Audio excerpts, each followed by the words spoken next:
आग भाई, नजीर भाई और जो भी सब बुजुर्ग हैं, उनका बहुत बहुत शुक्रिया कि इस मंच पर उन्होंने बोलने का मौका दिया। और असल में खुशी इस बात की है कि यहाँ पर सब मेरी माएँ बहनें बैठी हैं, क्योंकि म्यूनिसिपल कॉरपोरेशन में सबसे ज़्यादा अगर तकलीफ आती है तो इन्हीं माओ बहनों को आती है। आदमी और नौजवान तो निकल जाते घर के बाहर, लेकिन अगर आज भी 70 सालों के बाद भी, आज़ाद होने के बाद भी अगर हमारी कौम अगर गटर का पानी पी रही है तो सबसे पहले सुबह 7 बजे भनक आती है ये हमारी माओ को, बहनों को। दूसरी सबसे बड़ी तकलीफ है कि आज जो नजीब की माँ, जो मेरी माँ, नजीब एक ऐसा मुस्लिम स्टूडेंट जिसको गायब कर दिया गया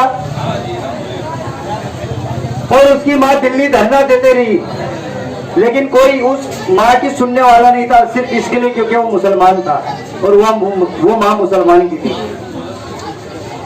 तो आज जिस तरह तासुबपना हमारी कौम के साथ हो रहा है, तो ये भाजपा के खिलाफ तो हमारी लड़ाई है, ये तो बिल्कुल खुली बात है।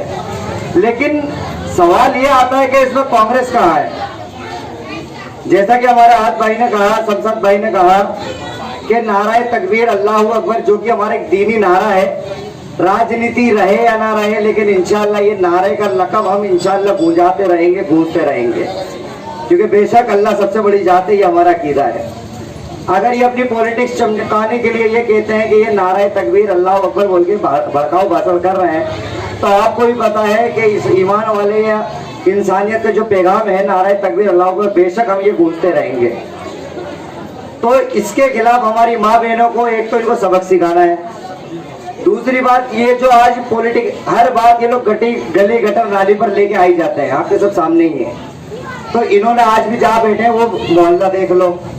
मुझे बेशक मैं कह सकता हूँ कि बरसात के यहाँ के क्या हाल होंगे ये आपको पता होगा, हम तो खाली यहाँ के हालात देख के पता अंदाजा लगा सकते हैं। तो ये जवाब आपको ही देना है, इत्तेहाद आपको ही कायम करना है। और मजलिस जो आई है वो माँ बहनों की, मजलूमों की, गरीबों की, वंचितों की लड़ाई लड़ने आई है। तो भाई यही गुजारिश है, आप माँ बहनों की दुआ रहें और इंशाल्लाह आप अपने बच्चों को साथ दें। इंशाल्लाह आज नहीं तो कल एक नया मुकाम मिलेगा इंशाल्लाह। अस्सलाम वालेकुम वरहमतुल्लाहि वबरकातुहू।